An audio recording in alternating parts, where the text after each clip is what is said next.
Welcome back everyone to Finnegan's Farm, welcome back to our YouTube channel and welcome back to our workshop Wednesday. First of all, I hope you all had a great Christmas.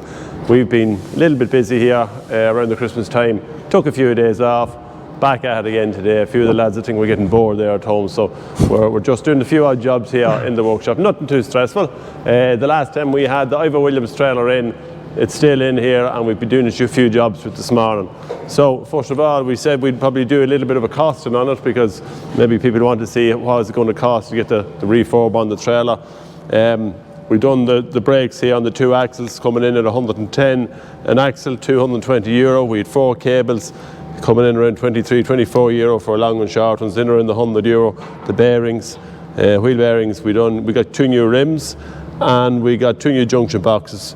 So all in all, it came in with bits and pieces in around the €800 mark. That's without a floor. You'll give maybe 2.5 sheets, €80 a sheet maybe for the floor, for the resin floor on it as well, and then your time to put it in. So that's really it. Look, it's probably going to cost around the guts of €1,000 to get the trailer refurb. You can see here our new rims came, column there from Colin McDonough Tyres, put the new rims on it. And then we had the other 2 rims here which we sprayed up there with. It's very hard to sometimes get a matching colour on silver. We went for this zinc galv there just to bring it up, so it doesn't look too bad. As good as we're going to get it.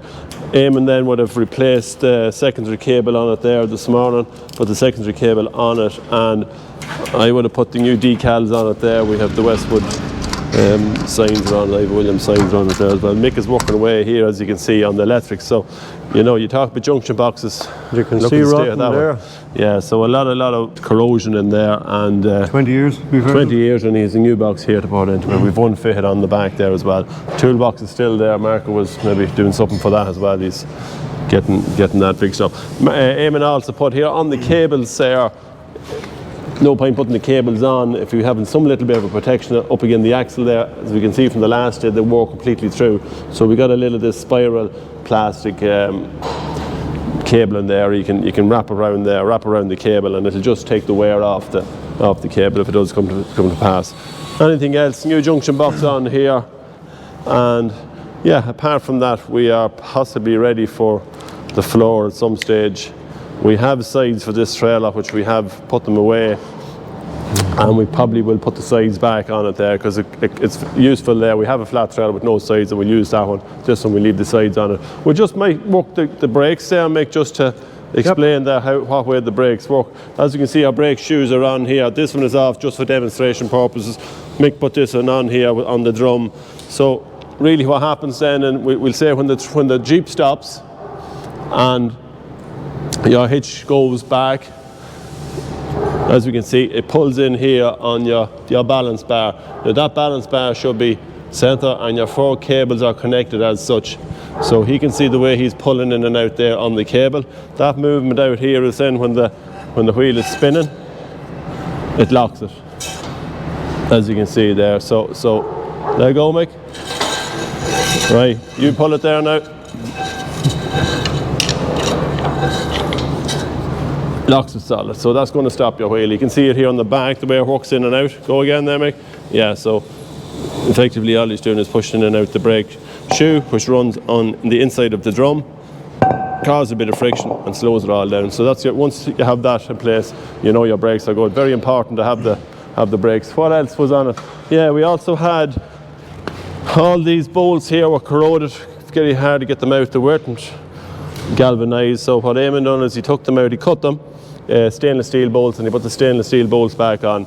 And then when he has the toolbox mounted, he headed off then, he got himself an old spanner, because 9 times out of 10 you won't have on weight.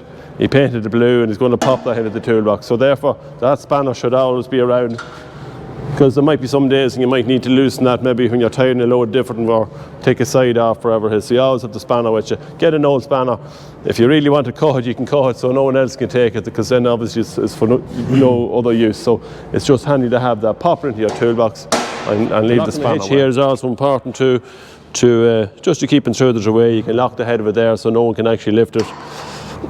Trouble is sometimes is you might lose the key, but if you have a designated spot, even have a designated spot for your trailer in your yard, so you know exactly where the trailer should be, rather than having it parking it all over the yard, because sometimes we come in, we have designated spots for our trailers, so at least then we know where the trailer is. If the trailer goes missing, well, it's easier to cop it quicker. Another thing that I found was the air tag, very handy piece of little piece of equipment.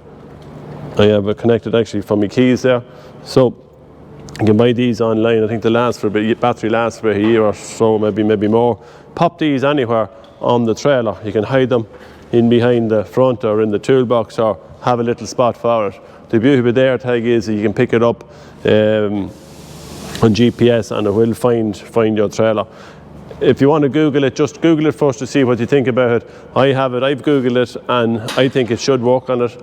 There is, to and fro's actually again it, but I mean, if you put that on your trailer and the trailer goes missing, once it's connected to your phone, which you can see here, I leave it over here and I go into the app there, connected to your phone. I have it under my keys, so I can either play a sound and the AirTag will play, it'll beep there, a little sharp beep. Or if I go into find nearby, it will tell me exactly how far away it is, and if I move the phone towards the actual AirTag, next minute it goes green. So you will be able to pick up your trailer, or you'll be able to see the location of it. So again, it's just there's a few different devices like these you can buy them on eBay or wherever it is, but the AirTag is probably one of the ones that I've used. So another little tip there, just to stop your trailers from going missing, because a trailer goes missing, it could be weeks before anyone would actually know it's gone. Yeah. Well, especially just one other thing that we didn't point out the last, it was the hitch wear on it, and Mick actually made a very valid point here. You can actually see it here on the, talk through that there, Mick. Yeah, you have a pointer there and you have a line there, and if you hit the max with the bottom edge of that, your worn could be the hitch or could be the ball. Yeah. Basically you put it on, change the ball, it's the cheaper one to do first, and if not, you got to replace that, which you can do by changing bolts here and here. Yeah, and then as we said, if there is too much wear and maybe it costs a lot, it sometimes can be as cheap to replace the whole hitch assembly unit there and put that on it. Well, over years they're going to get seized, and the other thing that happens is play that way. Yeah, but we have no play, and by right what you'd want to do is have your Jeep in it and be pushing it, but I don't know, we couldn't really do it here, but we know that we've activated just manually there with the screwdriver just for demonstration purposes, to show exactly what happens when the gas strut goes in. So that's what Mick was doing there. You can see the bar going down, the rod goes down and then on. That's the striker that's hitting the arm that's coming through there. Yeah. So that's the Ivor Williams. What else is on it? We have a set of side lights upon it too, marker lights here on the side of it. We're going to put extra lights on two lights either side there, two markers there on it. They're over there. I think we have them there, haven't we? The orange ones. I found another mountain plate too. Yeah, so we'll pop them on. We'll probably put one on here and one on the front. Another thing then, a very important thing that most people overlook it, is the fog light on it. Because, you have a fog light on and sometimes it's not working, but especially on a trailer, a fog light is very important. Carrying load, it's long behind the Jeep. Make sure your fog light is working as well. And you have double sets of lights here. In the event of a failure, you still have some sort of a light or an indicator. Always good to have two on them. We probably put new reflectors on as well. That one is completely gone. They were sitting in there anyway. So that'll be total, all the electrics done on it as well. Box in there at the back. And yeah, with a new junction box in there. So that's the trailer, and hopefully the next time it'll be out here. It won't be in the same spot. With the Manitou. This door was opened the other day in the wind, and generally we get a lot of wind on the door like that, something has to give. So what happened was the strap broke, and then the door went back, and then the window broke. So we have a broken top window here. We have it all, that we just have to pick it up and put it in. Put a new strap onto the door here to stop it going back. This has happened us on some of the other Manitous as well. So maybe it's something that the probably manufacturer should look out to. If the strap breaks, the door goes back and there's nothing to hold it. So we put a new strap on, put the new door or put the new window into it. So that's the Manitou in. Obviously, what happened the other day, someone left the house. So someone got a wet ass there from leaving the door out, or leaving the Manitou out in the rain. I'm going to go over to Eamon now in the JCB Fastrac there. He's doing a few jobs. Just to show how, again, for Eoghans Home Run, Owen McCabe's home run there, which takes place on the 2nd of January there. It's supporting the Williams syndrome, so don't forget to support that. Great cause there. And then we also had a run there a couple of weeks back.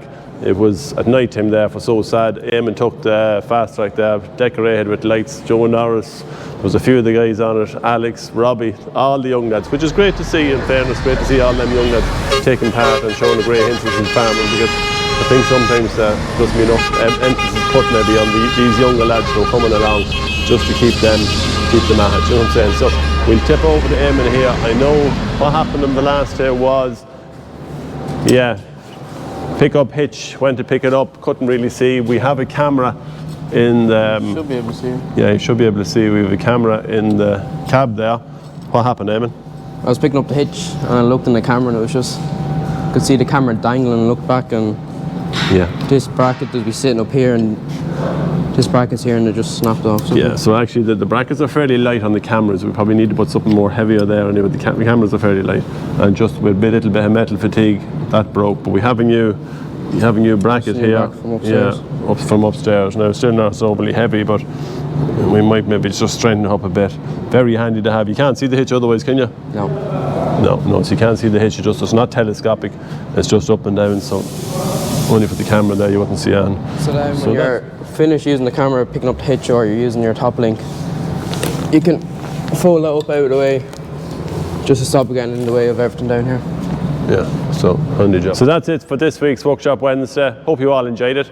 Don't forget to tune in this Sunday there. Cathal will be going through 23 John Deere tractors, so it's not every day you see 23 John Deere tractors in anyone's yard, plus one Fastrac. So great insight to all the different series of tractors, from the 30s right up to the new R tractors, plus the big reveal on which tractor we actually bought. That will be announced this Sunday as well. So from everyone here at Finnegan's Farm, we wish everyone a very happy new year. Cheers.